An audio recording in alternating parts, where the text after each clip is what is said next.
Well, my little sister came. She said, how old were you? I was 8. I said, how old was your little sister? She was 5. I said, and what happened? She had like pulling teeth from an alligator. I had to drag it out of her to make it a living. She had come in from a dance ballerina class or something. They jumped on the door with a big cat named Morata, 8 feet tall, 8 feet wide. They were building a new house. And she swung on the door like kids would do. But that particular day, the cat turned over.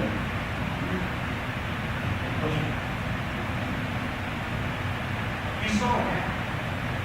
He saw as the dad lifted off, the mother slid her out, they got her in the car and took her to meet the helicopter to flew her to the airport to the hospital. She died. And I asked him, what do you remember most unusual about that?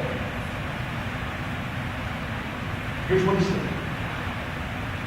There was a jar of ragu spaghetti sauce in that cabinet. And it fell out and hit the floor. And I watched it roll across the floor. It didn't throw for my sister.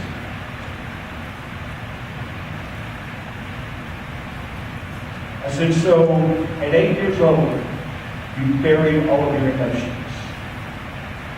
And they go to your sister's casket. He said to me, it was in the garage of the house where the cabin. He said to me, never thought about it. I said, you can't love your wife. You can't show her any emotion. And marriage is full of emotion. Because you bury her. Call me next week. They went home that night.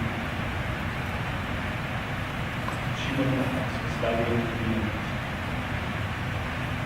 Told me that 2 hours later, she went to check on him. He was laying at the floor of the garage in a puddle of tears. Had his biggest tears. And all that emotion for over 20 years in the report of the Bible. It was the beginning of a beautiful relationship. They are happily married. Everything is wonderful. Everything is different. But I want to tell you something. Sometimes we get hurt by things that happen in our lives that really is not anybody's fault. This is one of those things. Sometimes you can trace it back to a single incident like that. Another time, you have to stop. But you see, when you have made it so hard on yourself, when men's arms fail us, I want to tell someone here today that Jesus is never going to let you down. Men may let you down, but God won't let you down. There are times you feel like, well, God let me down when this happened and that happened. But let me tell you something. You just got to get back up and remind yourself with every stumbling step you take, God still loves me. God's not mad at me. You need to understand it. I'm going to preach it till the day I die. God still loves you today. God's not mad at you today. You got to live past that failure. You got to move past that stumbling block. You got to move on to see what God's got in your life. There are saints that are constantly living in their past pains. The past decades of their past mistakes. What they've had and what they've lost. Hear me today, if that's you, you're just a crippled Christian. Because somebody dropped the baby. You can't seem to let go and get forgiveness and let God wash over your soul. When you read the name of Mephibosheth, what it actually means, when you look up that name itself, it means shame. His very name had shame all over him. His heritage was great. His granddad, Saul, stood head and shoulders taller than anybody else. His dad was a great warrior and a strong man that was loyal to David. But there he was, this little boy, that all they ever said about him was, that's that crippled kid. That's that crippled kid. He grew up with his lameness. He was crippled as a child. And children can be cruel to other children sometimes. The words that they say here can influence your life for the rest of your life. You want to raise a brat, you just tell them they're stupid. You tell them they're no good. Ain't never been no good, it won't never be no good. I got a preacher right now that I work with sometimes that when he was a teenager, when he was growing up, it didn't matter that he was in the National Honor Society. It didn't matter that he was honorable mention All-American football player in his sophomore year in high school, a feat that had never been done before. But he was honorable mention All-American as a sophomore in high school. He was in the national database of all these brains. He had a 4.0 grade average, but his mama told him every day of his life, you're no good. You've never been no good. You will never be any good. You're a loser. 15 years old, he was an alcoholic. At 15 years old, he was dying the night I picked him up out of a ditch. He had a bleeding ulcer. He was throwing up everything that was inside of him filled with blood. I picked him up and put him in my car, and I drove him to the hospital. He threw up in my car. I never got the smell of that out of my car as long as I owned that car. But I watched that man become a preacher of the gospel. I watched that man build 2 great churches. I watched God bless him with 2 sons that are preachers today. Hear me. I'm talking about it. But he'd still get in his head every once in a while he was pastoring a church. And I would go to see him and I'd say, what's going on? He said, I don't know. I said, come on, you hear your mama's words again. You ain't no good. You ain't never been no good. You will never be any good. Hear me today. I'm preaching to somebody. You've been hearing somebody else's words in your head. That's not the words of God. The word of God says, you're my child. I love you. You worth everything. I'm after you. That's what Jesus is saying to you today. You got to get up from there. We look at ourselves and we say, I can't be a part of the church. This church family, there are too many people that have wounded me. You got to get up from those wounds. You got to overcome those wounds. You got to get past those things. You got to learn to forgive somebody. You got to learn to turn your head to it. You see, the Bible says he was living in Lodabar, and I'm closing with this as they come to the music. The Bible said he was living in Lodabar. Now, Lodabar means without pasture.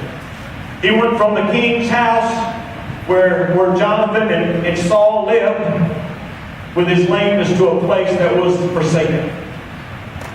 His shame drove him away from everybody else. Sometimes Christians, instead of coming to the shepherd and the green fields, they start running to the barren lands where there are no pastures. They run away from the very thing that it is that they need. When you're hurting, that's when you need that pasture the most. It's easy to walk with God when everything is strong and everything's going good. But it's when you're hurting and when you feel ashamed that you need to come back to that place where you can feed and have restoration for your soul. The Bible said in 2 Samuel chapter 9, verse 5, then King David sent and fetched him out of the house of Michal, the son of Amiel, from Lodabar. He said, come on, you're going to get out of Lodabar, boy. You're not going to live in this barrenness anymore. Now when Mephibosheth, this is the first time it's mentioned his name to David. But when Mephibosheth, the son of Jonathan, the son of Saul, was coming to David, he fell on his face and did reverence. And David said, Mephibosheth? And he answered, behold, thy servant. David, I'm here to serve you. I don't know why you called for me. David, I was afraid this call might come one day. David, I understand you're supposed to kill all the descendants of Saul, and I'm one of those descendants of David. I'm here. Your servant is here. I'm crippled in my legs, David, but whatever you want me to do, I'm willing to do. Listen to what David said in verse 7. David said unto him, fear not. Fear not. Fear not. Fear not. Oh, hear me today. Close your eyes. I want to say it to somebody with your eyes closed today. Fear not. You got to overcome that fear.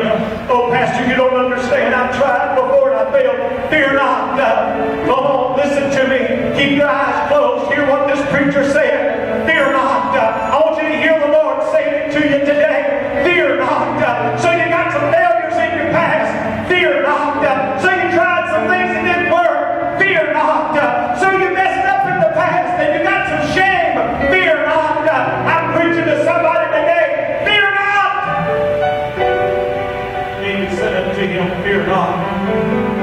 will surely show thee kindness. For Jonathan thy father's sake. And I'm going to restore thee all the lands of Saul, my father. Thou shalt eat bread at my table continually. Would you stand with me right now? God wants to restore somebody today. I want you to understand, David said, I'm not just going to help you. I'm going to give you back all the lands of Saul. And Saul had a lot of land. He said, I'm fixing to bless you beyond your wildest dreams. Oh, somebody needs to take that as a word from the Lord for you today. God wants to bless you beyond your wildest dreams.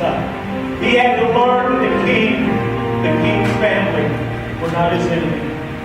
He might have been afraid of David because David was going to have him killed. He might have even blamed David for his condition.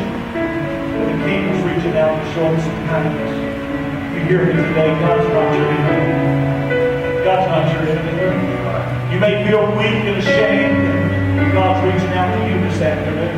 You might even blame God for where you are right now, what you've gone through, what you've suffered loss of. But God's not mad because you blamed Him. You just don't understand Him. But He's calling you today. He's called you to come and sit at His table. He's called you back to the King's family, to the church that's not your enemy. You may say, well, Pastor, I don't know that I've been in anywhere. You've been in Praise Tabernacle. You've been in Praise Tabernacle. The young lady that I brought to church today, that came from a Sunday school lesson, she said to me in the back, she said, Pastor Blizzard, I've never walked into a church where more people shook my hand and made me feel loved. I never felt loved. Let me tell you something. You're at Praise Tabernacle today. We don't come and judge people. We don't come and curse people and send them away. You come to a place today where you can find love and forgiveness and restoration. You don't have a past. All you have is what you serve. Maybe somebody's dropped you in the past, but you come to the right place today. You're sitting at the table of God. You can receive everything you need to survive here today. You can find fellowship to restore your dry and weary soul. The table is where you can sit. Put your crippled feet under the table. Nobody's going to see you. Somebody dropped you in the past. I invite you to step out from where you are right now and say, hey, Pastor, I need a restoration in my life. I need a healing in my life. I need some things restored in me that's been broken, and I don't want them to be broken anymore. Come on, from where you are all over this house. I want you to come. Don't decorate your prison cell.